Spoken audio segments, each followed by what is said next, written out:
Hello and welcome back to the channel, and welcome back today to Paper Sorcerer. According to Steam, this is developed by Jesse Gallagher and is published by Ultra Runaway Games. It could be that it was a one-man developer and that was a publisher. It could be that Steam's got it wrong. I'm not 100% sure, but those are the names associated with it from what I can tell. So, this game is pretty cool. It's I've been meaning to do a video on this for a long time. This has been out quite a while now, but I want to do a video on it because I think it's one of those that a lot of people overlook, and it's quite interesting. If you're a fan of Dungeons and Dragons, this will probably be quite up your street. So I'm actually going to play. I'm not going to start. Originally I was going to start a new game, but as with many things that are kind of Dungeons and Dragons, it's very wordy, and we'd end up just seeing story for more of the video than we'd actually see the gameplay. General story is you're a warlock. Used to be like a big badass warlock. Wizard kind of thing, and a king sent some knights along with like a magic book to seal you away, and you're now in this dungeon. You wake up with your powers faded, and yeah, you're trying to work out what the hell's going on. So far all that's happened is I've gained enough power to be able to summon a single one of my old minions to help me, which I picked a troll assassin. And I also have this little weird mouse that is following me and telling me what the hell's going on. So let's just carry on from what I was doing. Do you want to go down to the next level? Sure. You cleared block 1. Okay. So it's very, as you can tell, the art style is very strange. You can feel some of your power returning. You can summon one of your former thralls to aid you in your escape. Choose wisely. They will function as your party for the rest of your adventures here.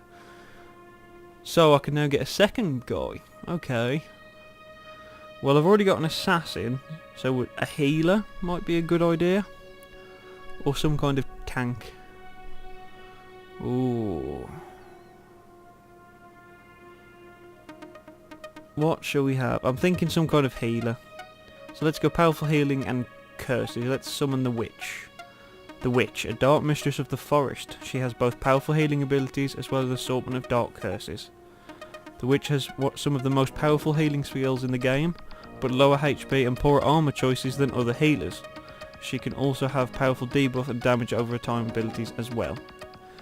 Example skills: Blood Pact, heal the party based on your maximum energy. Witch Fire, burns an enemy over time with arcane fire. Can equip staffs, light armor and one accessory. Sure, we'll go with that. Has been summoned, use her well. Don't forget to equip your new ally. Yes, that would probably be a good idea. So, we want to equip the witch. Have we got anything? Right, I haven't got any weapons that fit for her. I do have some armour though. And I do actually have a rune, so that can help with her HP problem. There you go. She actually now has some of the most HP. So we got the main sorcerer here. At the start of the game you pick whether you're a male or female, and that's literally all you get to pick. You don't get to pick the portrait or anything.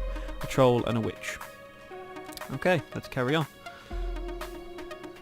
You come across a hunched over old goblin sweeping the hallway. As you approach, he turns around and his eyes slowly widen until they're the size of saucers. He looks around to make sure no one is around and quickly hobbles up to you. What are you doing here? How did you get out of your cell? A strange mouse helped me. He squints at you. A mouse! He thinks for a moment before suddenly letting out a gasp. The spirit of the book? The who of the what? After a furtive glance over his shoulder, he leans in closer. Right now you're in a magical artifact of great power, the Librum Claustrum? A book that isn't really a book at all, more like its own extra-dimensional space. It's used by heroes under orders from the king to imprison evil and maintain peace in the realm. Evil such as you and I. When someone or something is put here, they're supposed to go into a deep sleep for all eternity, dreaming the dreams of madmen. But, as we all know, that isn't always the case. Sometimes the spells designed to sap our power don't work. Other times the spirit of the book has been known to interfere. Either way, the result is usually the same: an inmate escapes and the gods hunt them down. They relish the excitement. What do you ask? What exactly is the spirit of the book? What are these gems everyone's carrying around? What do you do here? What is the spirit of the book? I don't really know. No one does. I think she's an inmate who escaped like you. Okay. What are these gems? Those gems have very special property. If you look into them and concentrate, you can briefly see the outside world through someone else's eyes. For the people in here, it offers a brief but intoxicating bit of escapism. Most people here actually use them as currency. After you've been here for so long, being able to see the real world even briefly is more valuable than any sword or diamond. After hearing the explanation, you feel very curious. Do you look into a gem? Yeah. You look into the gem and concentrate. You feel yourself slowly being drawn in until everything goes dark. There's a flash of light and suddenly you're standing in at a bathroom sink. You look into the mirror and see a middle-aged man staring back at you. Placing a hand on your rather round gut, you let out a deep sigh. I used to be so skinny, you think to yourself in a voice you've never heard before. Suddenly there's another flash of light and you're back in the lib room with the goblin. He gives you a knowing look and nods. The gem in your hands has crumbled to dust. Okay, that's a bit weird.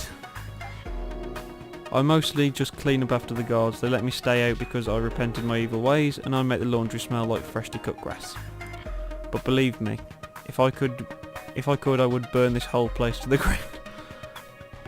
Okay, that's okay, I've asked everything now, but that's it. Let me out of this. Oh. You're lucky you met me. It just happens I know. He turns around abruptly at the sound of two men talking in the room down the hall. There isn't much time. He hands you a red feather. There's a safe place where others like you are hiding. If you continue through the cell block, you will eventually come across a dark pit. Jump into it. This feather will ensure you wind up at the sanctuary. Good luck. Oh yeah, watch out for the knight. He's in charge of this block. Before you can ask any more questions, he turns around and hurries away down the stairs behind you. Okay, so as you can see, the game has a lot of story to it, so it's oh, when you're exploring, most enemies will be displayed as floating clouds of shadow. Getting near the shadow will start a battle, but also be aware that certain sneaky foes won't be visible ahead of time, so be prepared. So, that's an enemy. And that's an enemy. Oh, groovy. Well, let's get into a combat so I can show you combat. So it's turn-based, as with many traditional kind of RPGs. So we've got three guys here. So we have... Alright, let's use a skill on my troll, and he can use break on the squire. The sorcerer is going to use a skill Black Bolt on guard A. And the witch can use Phantom Grasp on guard A as well. So the troll gives him a bit of a stabbing. So your defense, this is the other thing to pay attention. Your defense will also negate the amount of damage that they do to you. I'll just one-shot him, he's just awesome. So, based on your defense, you'll lose some points of defense, and then you'll also put it into... So you lose less health, so your defense can completely save you. Well, we literally one-shot both of them, so might as well just use basic attacks now. Because this guy can't have much health left. Same for you, troll. Get in there, give him a stab. So there you go, my defense completely stopped me from taking any damage there. There we go, he's dead. So you found 17 gems, you found one basic toughness rune, well, tough rune, and you gained 300 odd experience. The sorcerer has reached level 2. I've got a new skill, focus, to allow me to generate energy. Awesome. Okay, so now we can have a little bit of a look around. Found 18 gems there. What are these? Found a scrap of leather. Lesser healing potion. 19 gems. One empty glass bottle. Okay. Do we get healed between each fight? We actually don't get healed between each fight. Okay. Oh, well, I'd rather not use my potions, honestly. Apparently, I should be able to use the witch's healing, though. There you go. Weak but reliable spell. There we go. So, right, so everyone's healed. I do believe that means that she will now actually have no energy during the battle, but... So I'm guessing I could literally avoid that. No, be big cool. Archers, it seems. Okay, well let's give these guys a stabbing. Which you can actually just use focus for now, and sorcerer, I think you can black bolt. Stab. Alright, so that's going to gain some energy back. Awesome. That didn't do anything, my defense was too high. Oh, they got through a little bit then. Black bolts. Bang.